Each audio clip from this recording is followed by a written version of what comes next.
What would you do with all the power in the universe? He-Man, Skeletor, and all other items from the Masters of the Universe collection, each sold separate. From Mattel.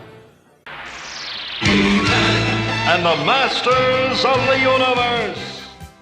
He-Man and the Masters of the Universe. How can I explain it to someone who isn't familiar with it? It was the absolute most popular brand of toys for boys in the 80s, not to mention the most successful and popular animated show on TV ever at that time. If you were a kid in the 80s, you knew who He-Man was. Every single boy in America had at least one He-Man figure. It's such a perfect mesh of so many awesome things. You have barbarians, witches, wizards, monsters, demons, robots, cyborgs, literally every type of character you can imagine.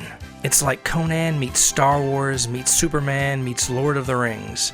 Masters of the Universe is a story about Adam, a guy who is given a magic sword that transforms him into He-Man, the most powerful man in the universe. After 2 years of He-Man domination, his twin sister She-Ra was introduced. I can still remember going to the theater to see the animated He-Man and She-Ra movie, The Secret of the Sword. Show me one girl who grew up in the 80s who doesn't know who She-Ra is. These two iconic characters flooded pop culture in the 80s. From mall appearances to Universal Studios, there was even a traveling tour where live characters performed in front of an audience. And in 1987, we got Masters of the Universe the motion picture starring Dolph Lundgren and Frank Langella. He-Man even went into space and into the future in the early 90s. In 2002, Masters of the Universe was revived with a new anime-style cartoon and toy line. And in 2008, Mattel began their current toy line, Masters of the Universe Classics. This is the line where my dreams absolutely came true. I was able to create a character that was actually produced as an action figure, Castle Grayskull Man. He sold out online in 26 minutes. I just can't describe the sheer joy I felt and still do.